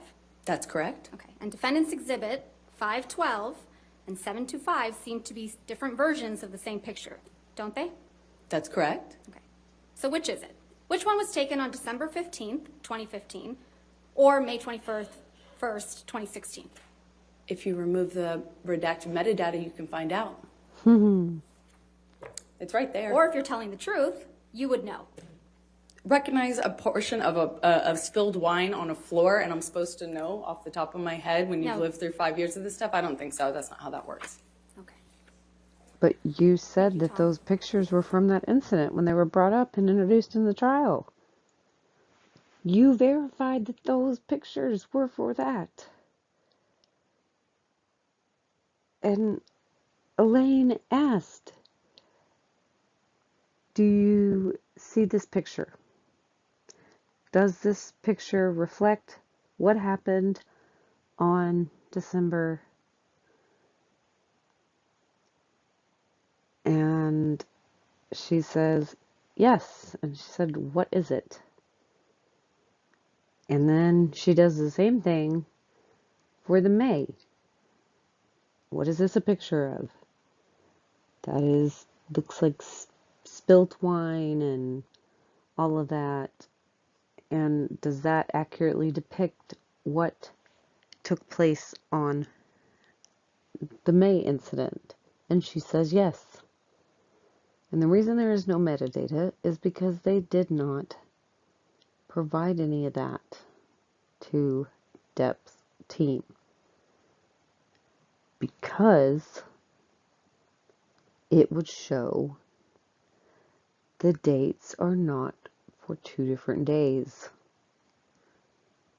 And it's not a broken bottle. And that does not look like a mega bottle either, or a magnum bottle. Looks like just a normal, regular size wine bottle.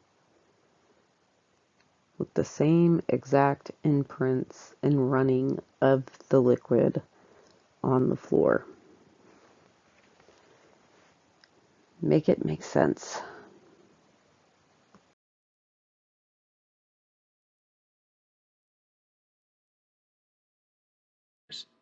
Back to this May 25th video. After Amber figures out she already has something in her mouth, she removes it to take a bite of her food. As everyone else continues to wait, Melanie steps forward to attempt to help Amber pick through the parts of it she doesn't seem to like. Not meaning this as an insult, but almost like a mother tending to a picky toddler who doesn't like their meal. As she carefully helps Amber pick through her food, Amber takes a piece of it and just throws it over her shoulder onto the floor. The rest of it she begins to pile up on what looks like a tissue so Melanie can wrap it up and dispose of it for her, again, like a mother to a toddler. Second, like, that is just disgusting and it irritates me because, yeah, like, that just shows no respect. And she didn't care because she didn't have to clean it up. Like, it is just insane. that she did that. And look, she's all disheveled and a mess. But she needs something on her stomach. It's just so weird.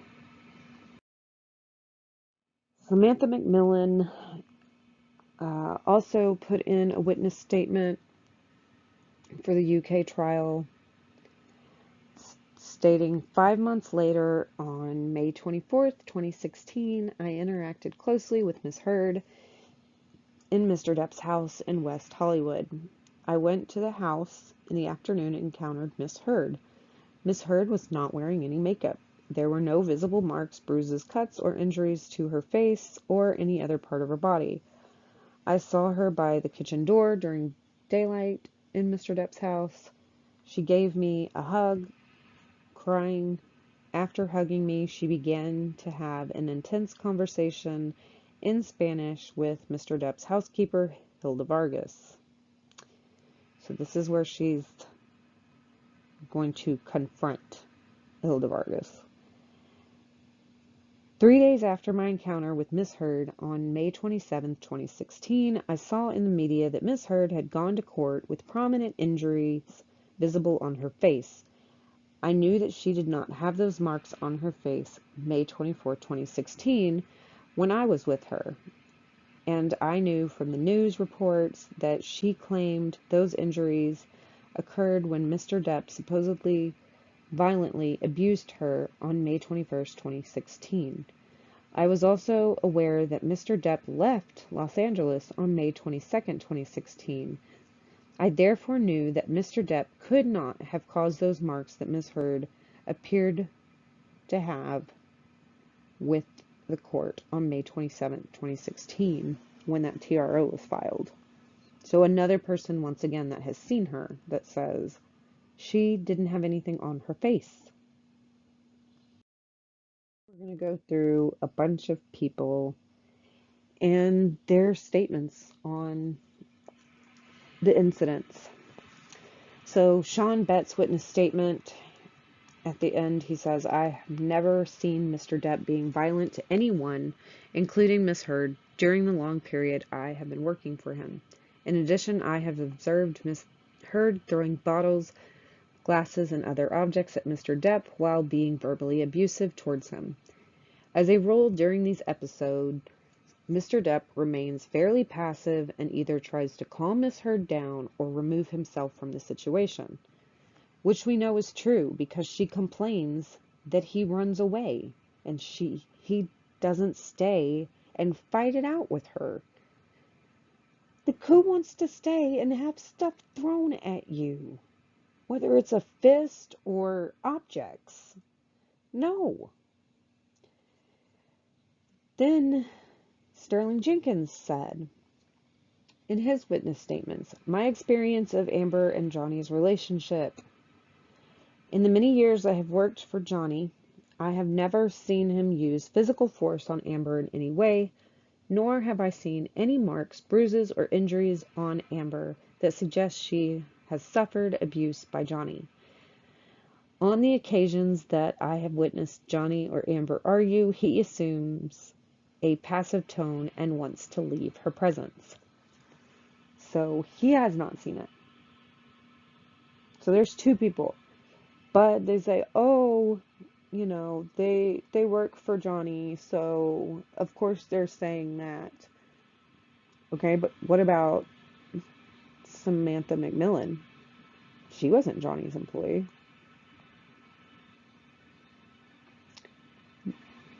Trinity Esparza, Alejandro Romero, the officers, Brandon Patterson, all these other people that are not on Johnny's payroll coming to say the exact same thing.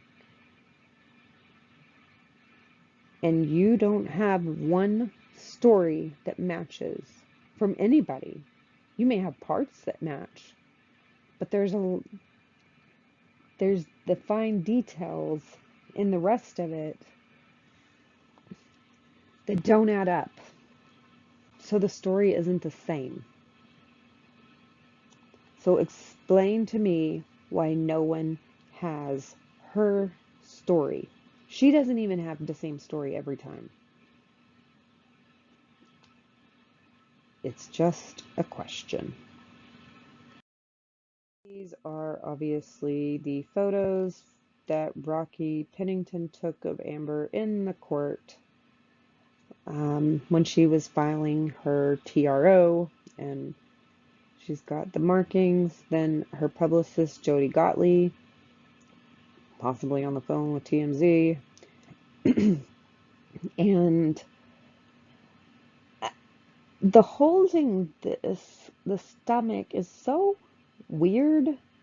Like, it reminds me of somebody who's pregnant that kind of does that. I guess she's trying to give off that, oh, my stomach hurts, or I'm bruised on my side, or maybe my ribs are broken, and she's looking all kinds of pitiful. It just doesn't seem to be working. It just does not. And it looks like a pimple. It does not look like a bruise. Even the markings on the other photos that she said she took that day or that night, they're not here. Like, those markings are nowhere to be found. Still no busted lip.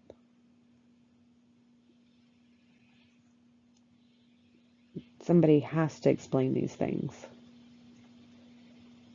Even an ophthalmologist couldn't explain these things with all their fancy equipment to see things perfectly. They would still be trying to find what she is talking about. Here we have Josh Drew and his statements in his depo about the incident or the entire relationship that he witnessed. We're going to go through a few of these. From the time that you first met Mr. Depp on movie night until this very moment sitting here today, have you ever seen Mr. Depp strike Amber Heard? No. Have you ever seen him throw a telephone at her? No. Have you ever seen him hit her with a fist? No. Have you ever lived at a building located at 849 South Broadway in Los Angeles? So, Josh Drew says he has seen nothing happen in front of his eyes. He only goes by what he's told. Not an eyewitness to anything. And now we are going to hear what Rocky has to say. Ms. Pennington, have you ever personally witnessed Mr. Depp physically attack Ms. Heard? Yeah, can you be specific to physically attacked? Did you ever witness Mr. strike Ms. Heard? Physically attacked? Did you ever witness Mr. Depp throw anything at Ms. Heard? I never witnessed him throw anything at her, around her, yes. The question is, did you ever witness Mr. Depp throw anything at Ms. Heard? No. Did you ever witness Mr. Depp kick Ms. Heard? No. Did you ever see Mr. Depp physically injure Ms. Heard, cause her an injury? Ms. Pennington, have you ever personally witnessed Mr. Depp physically attack Ms. Heard? Yeah, can you be specific to physically attacked? So she did not see anything either. And I don't know what can you be more specific about physically? What? Like, it makes no sense because, like, who doesn't know what physical means? Like, it's not emotional. It's not mental. It's not verbal. Did things physically touch her? And object touch her? Did he attempt to touch her with an object? No. Did he touch her with his hands? No. What he did was slam cabinets and all of that stuff, and maybe destroyed property, and she might have been in the room because she inserts herself into the room, but none of it is towards her. He does not do it towards her. And even Ellen Barkin can't even say that he did any of that either. Although they want to try to be like, oh, she said. No, she said tossed. And she said it wasn't at her or near her. It was at somebody else. Because he doesn't touch women. Okay, so now we're going to move to Io. Io does have 2 separate clips that I want to play. So let's start off with this one. Io is the one who called from New York about Amber, and they did refer to her as a she back then, but she has transformed into a he now. So she was born female and now identifies as a male.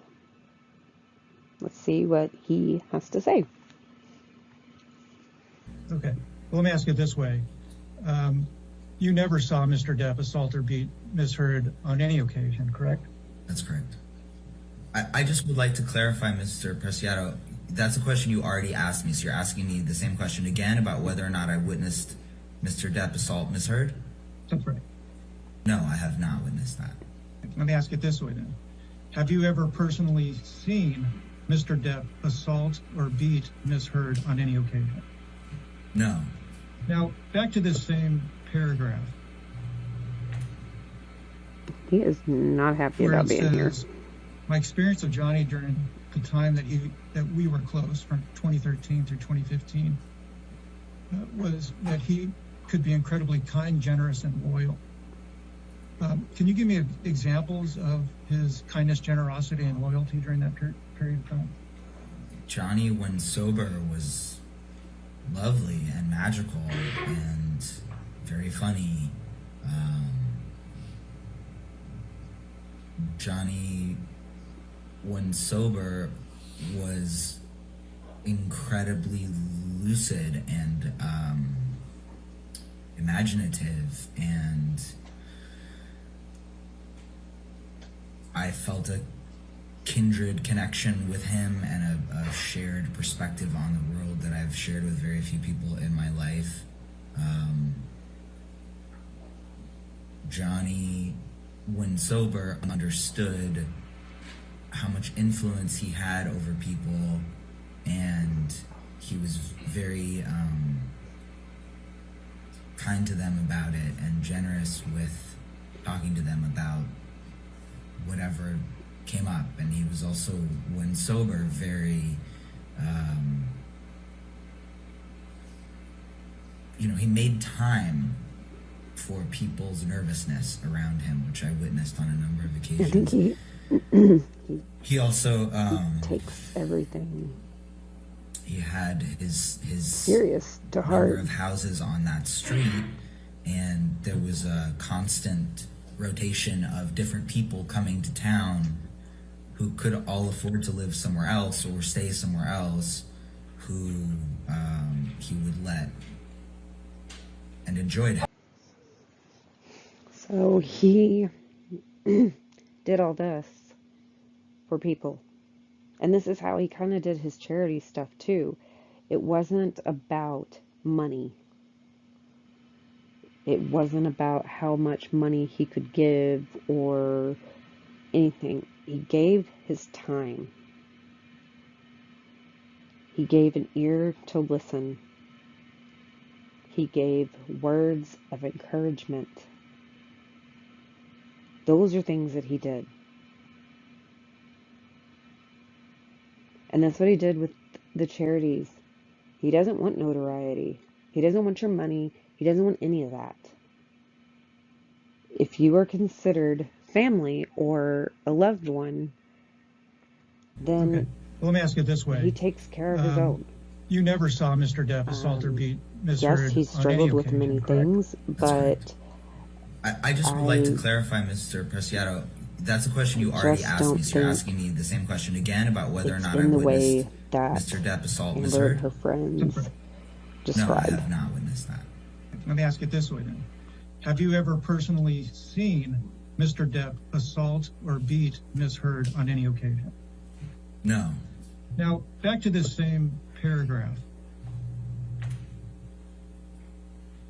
where it says, my experience of Johnny during the time that we were close from 2013 through 2015 was that he could be incredibly kind, generous, and loyal. Can you give me examples of his kindness, generosity, and loyalty during that period of time? Johnny, when sober, was lovely and magical and very funny. Johnny, when sober, was incredibly lucid and imaginative, and I felt a kindred connection with him and a shared perspective on the world that I've shared with very few people in my life. Johnny, when sober, understood how much influence he had over people, and he was very kind to them about it and generous with talking to them about whatever came up. And he was also, when sober, very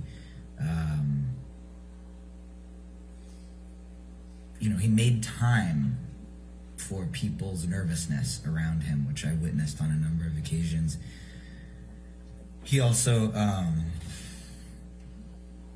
he had his number of houses on that street, and there was a constant rotation of different people coming to town who could all afford to live somewhere else or stay somewhere else, who he would let and enjoyed. Here is the second clip. I think this part actually came first, but oh well, here they both are. And did Johnny Depp ever tell you about Amber Heard being physically violent to him? Nothing ever at any point. Do you agree with me that... And did Johnny Depp ever tell you about Amber Heard being physically violent to him? Nothing ever at any point. Do you agree with me that Mr. Depp and Ms. Heard verbal had many verbal arguments? Yes, I do. And you were a witness to a lot of those verbal arguments, correct? I was witness to some verbal arguments. Okay. And did you ever hear Ms. Heard say anything mean to Mr. Depp in those arguments? Yes. And did you ever hear Ms. Heard say anything vicious to Mr. Depp in those arguments? Yes. So would you agree with me that when they argued, they were mean and vicious to one another in what they said? I would categorize it very differently, sir. Well, you testified that you heard Ms. Heard say mean and vicious things to Mr. Depp. So how is it not the same? When they argued, and vice versa. Is that accurate?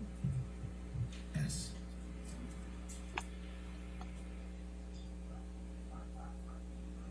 And although you witnessed arguments, verbal arguments between the two of them, where they exchanged mean and vicious statements, you never saw Mr. Depp assault or beat Ms. Heard on any occasion, correct?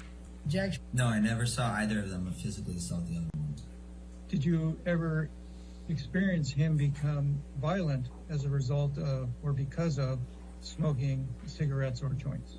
As I've already explained to you probably 8 times, I've never seen Mr. Depp become physically He is violent pissed with Ms. off and he has Heard. to keep saying this. But the attorney wants it on record to say that these allegations and the way that they are being described do not add up. They just don't. So, that is the end of Io's statements about the relationship.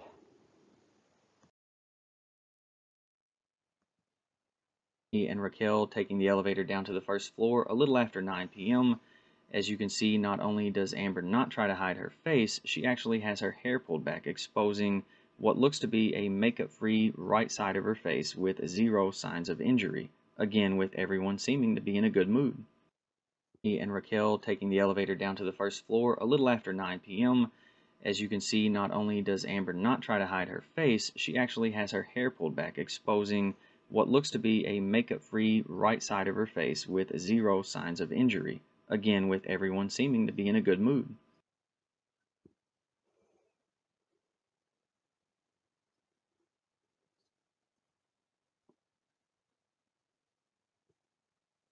And here they are returning a couple of hours later. Sometime after 11 p.m., Amber's hair still behind her ear, exposing her uninjured face. Everyone seeming to have a good time. Raquel carrying a very large bottle of wine that has already been uncorked, I'm assuming because they had already been drinking from it.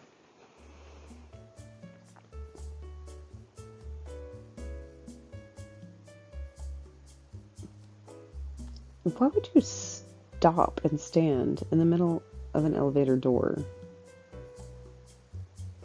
Like, yeah, more than likely it's not going to come out and hit you. They take the elevator up to the penthouse level and after a brief stop to take a phone call, exit.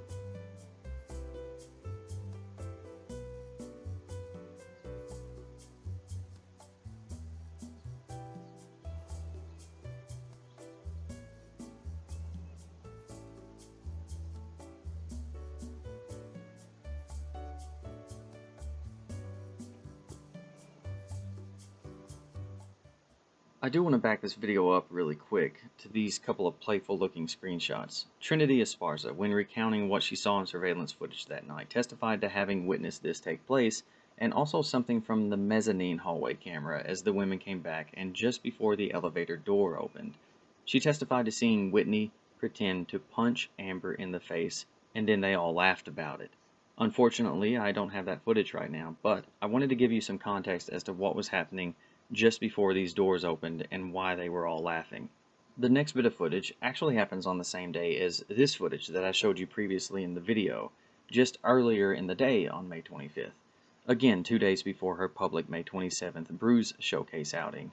Here we see Amber, Raquel, and someone else we haven't got to talk about yet. First, I want to point out how Amber, again, appears to be makeup-free with no sign of injury. She seems to be very alert, talkative, and interacting with others. A far cry from the disheveled, slump-shouldered, and lugubrious look and body language she would have just a few hours later.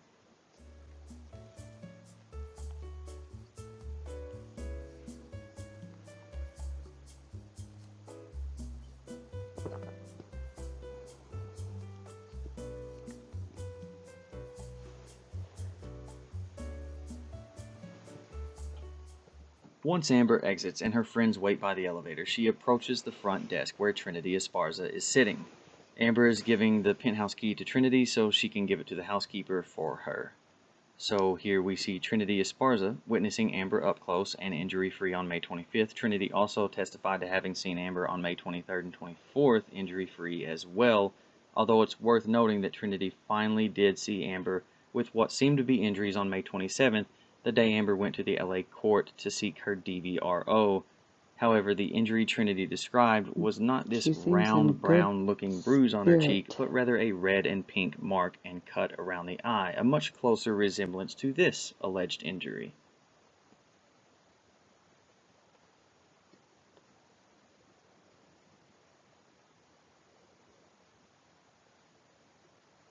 She I'll doesn't let look this footage scared play out. in this It shows a clear-faced Amber getting back on the elevator with her friends image. before exiting on the mezzanine level with her box of items. So why was she scared for her life right here?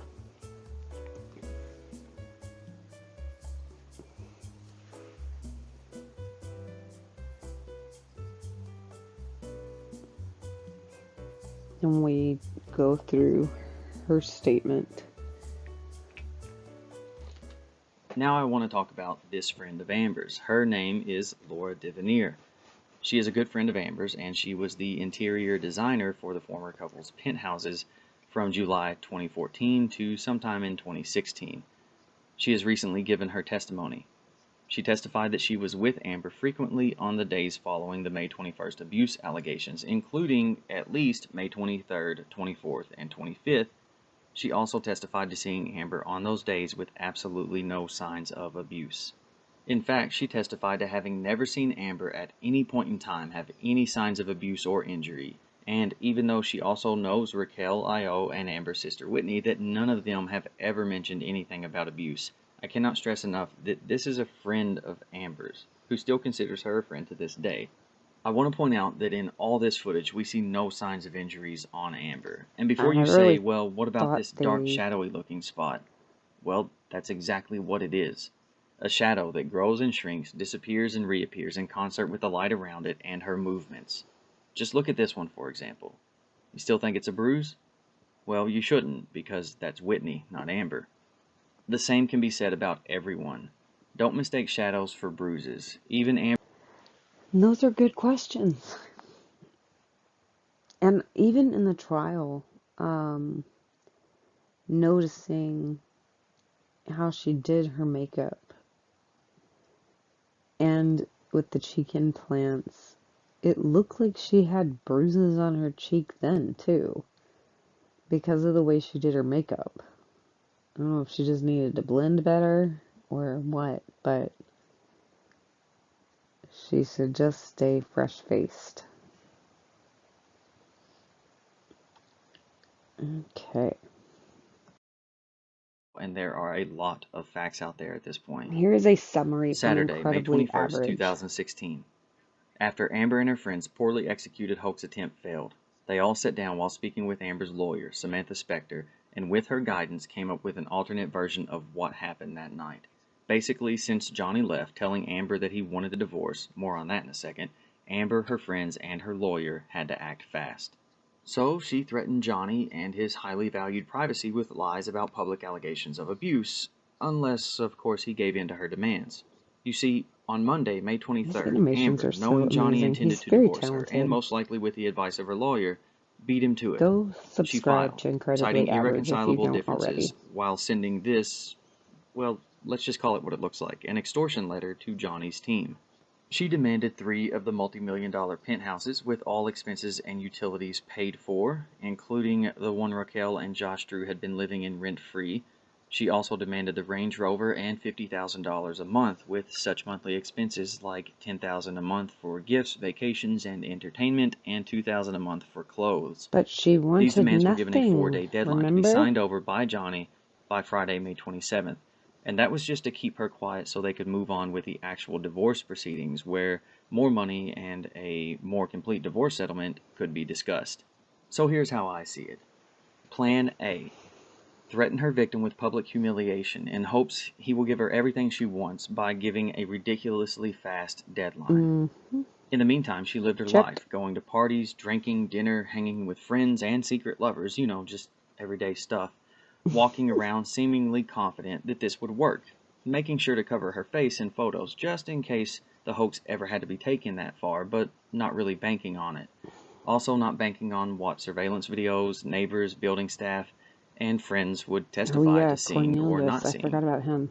Plan B, try to win Johnny back, or at least sweet-talk him and blame others for the extortion letter in hopes that he'll sign it in time. That's the I San say this was Plan Francisco. B because that's what Amber attempted. Just hours after this late-night footage you saw, Amber texts Johnny early in the morning on May 25th. In these texts, Amber attempts to play the good guy by throwing her lawyers under the bus, blaming them for the threats of domestic abuse and the letter with the quick deadline. stating that she wasn't aware of it and he could take as long as he wants. She even preys on his privacy again by saying that she filed and it is private and would most likely stay that way unless he filed as well, which, the way I see it, is attempting to take away any ability for him to do anything except take her back or sign her privacy demands. She says things like they can do or undo this as they see fit and that they love each other. That she thought he filed and that he said he was going to before saying goodbye, essentially blaming There's a him way for to her check filing, but that. also admitting that it was Johnny who decided the marriage was over, not her, and that he didn't leave while screaming and breaking everything he could while she cowered under Raquel's protection as they had lied about in their declarations. She ends by saying she is sorry if she hurt him, and she has nothing but love for him. Weird. Not fear, not disdain, not bitterness, instead nothing but love. So the story that she resolved to leave him, not true at all. She was actually attempting to get him back while also painting herself as an unwilling, unknowing participant in this abuse and extortion hoax, in hopes if he did end up leaving her, he would see her as a loving, caring wife and still hopefully give her everything she demanded because, well, she had already filed and the letter had been sent, so her hands were tied, right? Well, she was right about one thing. If Johnny filed anything, privacy was out the window. So that's exactly what he did. He confirmed he wanted a divorce by filing his response and request for the dissolution of the marriage. Amber wasn't getting what she demanded, nor was she getting her victim back. So she and her friends' lavish lifestyles were about to change. Even though she and her friends had laid the groundwork for the abuse hoax, I don't think they ever imagined they would need to take it that far or make full use of it. Sometime between this May 25th footage of a talkative, alert, and confident-looking Amber and this footage of a slump-shouldered, quiet, and somber Amber came the news that it was Those are indeed both on over, the same and day. Johnny was not caving to her demands, and she no longer had control of him. This meant the only option she had left was to go forward with the abuse hoax. Enter photographer friend Amanda Day Cadenet and makeup artist friend Melanie Iglesias. To help sneak out a seemingly out of it Amber Heard so that the media, who were undoubtedly piling up outside the building, wouldn't get any photos of her uninjured face until they figured out the next step in the plan. And I know some are already thinking, well, maybe Melanie was there to help cover the bruises with makeup so Amber's alleged injuries wouldn't show. And to that I have a couple of points. If they really wanted to help Amber hide her face, even in addition to makeup, why is her hair still pulled up? Because we know what it looks like when Amber doesn't want her face to be seen. Just ask James Franco. Plus, this is Whitney, that's true. Melanie, and Amanda arriving shortly before they all left together. Notice how they have nothing in hand aside from cell phones, keys, or a small wallet. Now, don't you think Melanie wouldn't take for granted that Amber would just happen to have all the makeup she would possibly need to completely cover an injury if that is actually what she was called over there to do? Or would Melanie bring her own kit like a professional makeup artist so that she knows she has everything needed right then and there? Pictures of alleged inconsistent injuries would have to be produced, none of which time-stamped or with metadata. Any postings of Amber, happy and lively, from days earlier had to be deleted. She would have to make sure the people who would eventually testify to not seeing her with injury saw some form of injury the same day she would be paraded out the front door of the LA County Court by her lawyer for a wave of media to see. Bruise? Check. Jewelry removed and hair straightened with a long black funeral dress for added sympathy? Check. Sad, confused, and tired-eyed expression? Check. Best friend ducking down so the media can get a good shot of you crying. Well, for a little bit anyway. Yeah, that Check. dress didn't end up working on the third Almost time. immediately, new articles ran with her allegations. Social media platforms were calling for a boycott of Johnny's new Alice in Wonderland film.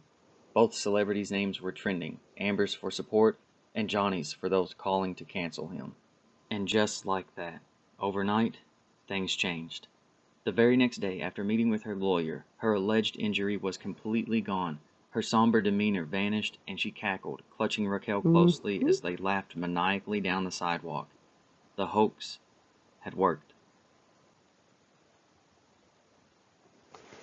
So, yeah, that is a summary of everything. Let me know if you agree, because I agree. When everything is mapped out.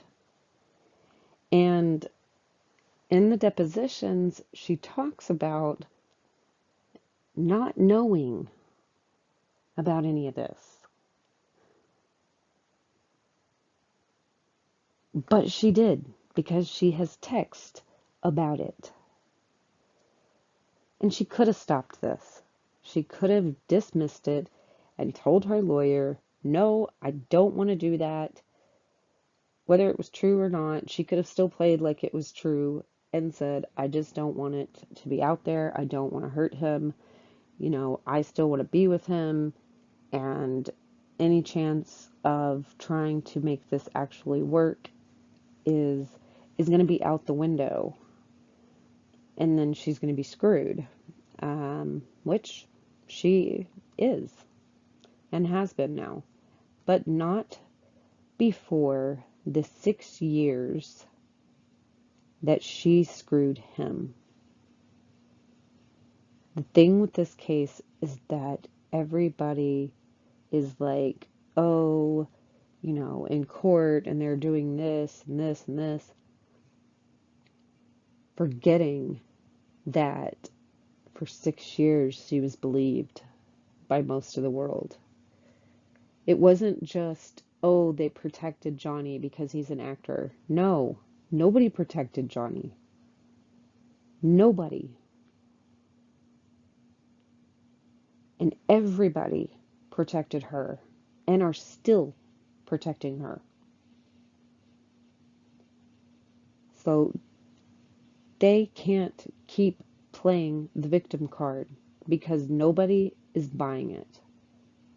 Or anybody with eyes and ears is buying it. And if you don't buy into, do not buy into her nonsense. And the ones that are buying into it are, their heads are somewhere else. Because it is not focused and looking at things right in front of you. You are turning a blind eye. And it is gross. I said, these are my opinions. I have shown my biases. And if you don't agree, you can let me know. If you have other evidence that backs her up, I'm still wanting to hear and see that stuff. But I just haven't seen anything yet.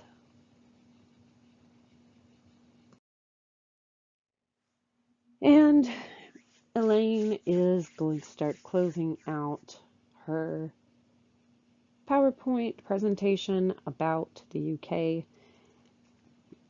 saying that Miss Heard and the UK defendants were in privity. Miss Heard had no choice but to be involved in the UK proceedings, even though it was painful and humiliating. Mr. Justice Nichols said, save him the embarrassment. And what was, Miss Wass said, and this, tell us what you are referring to. The witness said, I gestured to the courtroom. I meant no offense to this proceeding. I just meant... Question. Can you explain what you meant by that? Answer. Every day, more and more attacks were coming out against me and accusing me of being a liar, was forcing me in a position where I would be increasingly aware I would have to at some point speak to prove or speak out against it. I did not want to do this. I did not want to expose this. I did not want to expose the totality of what really happened to me.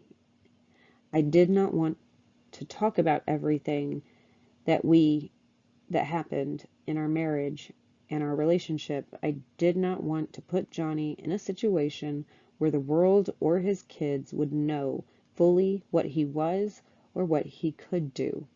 It is embarrassing. No, It is not. And if you are a victim, please, please do not be embarrassed. There is nothing to be embarrassed about. And you should tell the world that you are a victim. She didn't care about what his kids would think. There are not more and more attacks coming for her at this point. It just wasn't happening. And if you didn't want to expose it, you didn't have to. And you can't expose something that is fake and a hoax. You could have kept things private. You didn't. You could have stopped any of this at any point. So, when he went ahead with everything and knew that all of this stuff about texts he had sent, or his drinking and his drugs and his addiction, all of that stuff was going to come out. There weren't going to be flattering pictures. But he didn't care, because he was fighting for the truth. Not his truth, not her truth, the truth. And I think he proved it. He told the world that yes, I, Johnny Depp, am a victim of domestic violence. But Elaine goes on to say, finally, the facts underlying the two actions form a convenient trial unit, and their treatment as such conforms to reasonable parties' expectations. Bullet point 1, evidence presented here will be the same as evidence in the UK action, only likely more. We are not restricted to 14 events, and Miss Heard only needs to prove 1. Yeah, she only had to prove 1. In Virginia. It just didn't work.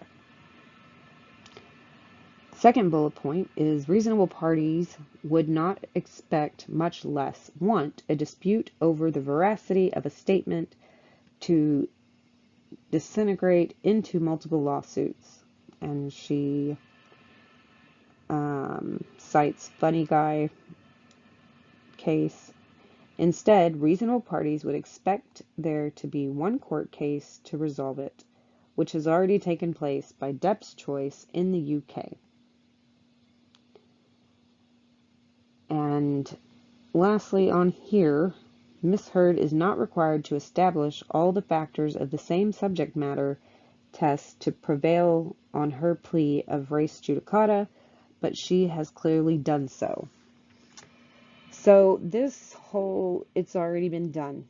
It was done in the UK. He had his chance in the UK. The problem with the statement is that this lawsuit is about something that Miss Heard personally wrote herself as an op-ed in the Washington Post.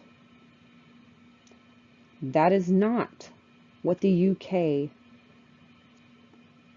case and trial were about.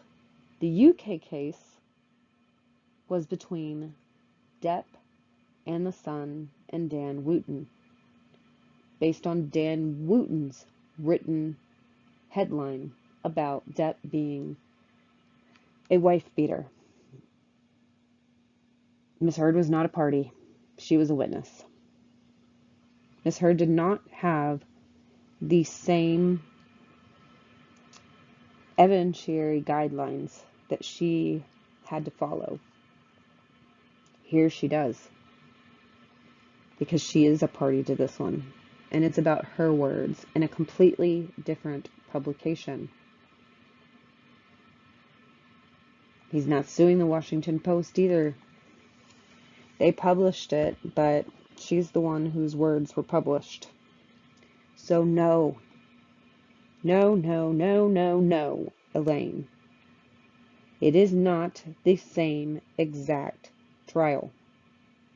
Stop trying to make that argument happen, because It's not. And it didn't. And it shouldn't have. This case should have gone through, and it did. And Amber lost.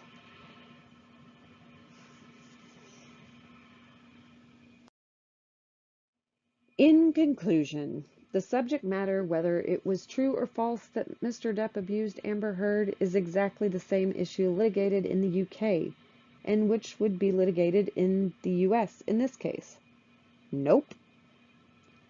This is a case about domestic violence between intimate partners. As Amber Heard expressed, it is embarrassing and humiliating to testify about abuse by one's mate. Amber Heard was essential to providing the allegations of abuse were true in the UK. The UK High Court found the defendant, with Amber as the primary witness, had proven 12 instances of domestic violence against Amber by Mr. Depp, where the conditions were more favorable to Mr. Depp based on the burden of proof resting on the defendant. Yeah, they were more favorable. There is a lot of things that don't add up in this case. And he should have won it, as far as there shouldn't have been any of this stuff proven. And Amber had to be held liable because Amber was there. Dan Wooten and the son were not there. They don't have first-hand knowledge. So all that the UK said was that the son and Dan Wooten, based on the stuff that they were presented with, had reasonable certainty that this was true and they could post about it. That's it. Because they don't know. They're just going by what somebody says.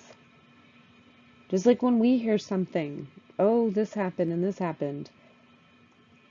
Okay, so if we go say something, you know, we are not going to be held responsible because we are getting our information from somebody else. And when that information comes out as not true and evidence and facts get thrown in your face, you need to retract what you said. But nothing was proven. And I think all of these videos have shown why the UK judgment is way off. But she continues to say, Mr. Depp fully and fairly litigated the truth or falsity of these allegations in his choice of forum, the UK, where he expressed a preference for the reasoned decision of a judge over a jury trial in the US. Admitted there was no evidence or witness he was unable to call, and confirmed that the decision of the UK High Court would result in vindication for whichever party prevailed. Then he lost. Yes, he did lose. And there's nothing he can do about it. And he was able to call people. And he was able to have people give witness statements.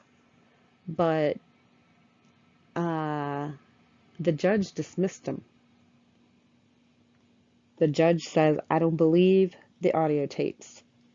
Because she's here under oath telling me that it happened. I don't believe what's on those recordings. I don't believe emails and things that have come from her. I don't believe United States police officers out of California. I don't believe any of that. I believe her.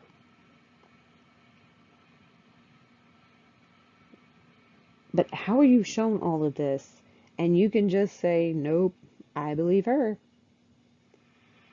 But she doesn't have any concrete evidence. This mountain of evidence is apparently way up somewhere that we can't see it. This mountain of evidence is invisible because it's not been shown. Public policy dictates the end of this litigation and dismissal of Mr. Depp's complaint. There is no reason to put all the witnesses through a repeat of the evidence of domestic violence. Tax this court's valuable resources, especially in the light of COVID-19, and continue an aggressive, expensive litigation of issues that have already been fully and fairly litigated. No, they haven't. We asked that this court grant the supplemental plea in bar and dismiss Mr. Depp's complaint with prejudice, which means that if they dismiss it with prejudice, he cannot go back and refile. You cannot try again. If Mr. Depp could make a prima facie case, which he cannot as a matter of law, Miss Heard would only need to prove one act, and she does not have the burden of proof. The UK court found 12 instances of domestic violence by Depp against Miss Heard. Nope, she didn't have the burden of proof. Not in the original lawsuit. She did once she countersued. But in the original one, Johnny had the burden of proof. And he met that burden of proof unanimously. And these are some of the cases that were cited by Depp's attorneys that she says are not applicable to the case, which is Amica Life Insurance v. Barber. The court refused to bind a non-party to a prior judgment. Here, Depp should be bound because he was a party. Yes, he was a party. She was not.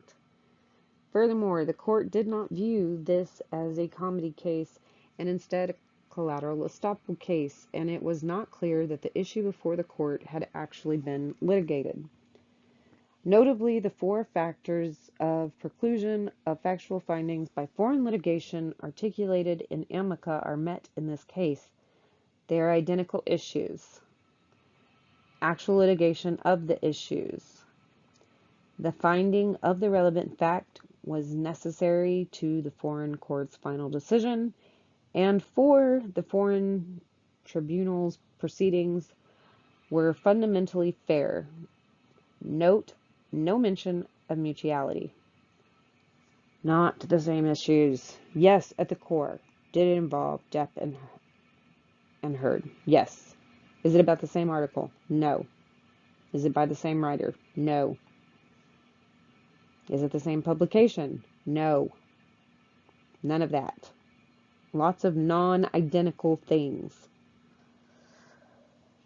Finally, the facts underlying the 2 actions form a convenient trial unit, and their treatment as such conforms to reasonable parties' expectations. Evidence present here will be the same. Not supposed to be in. It's supposed to be in one court. And Miss Heard is not required to establish all factors of the same subject matter test to prevail on the plea of res judicata, but she has clearly done so, which I stated in the previous slide. So, that is where part 5 ends. Let me know in the comments. We will continue to do some videos on this. I also have other new types of series that are coming out, and so if you like any of these things, hit subscribe, smash that like, and I will see you in the next video. Bye!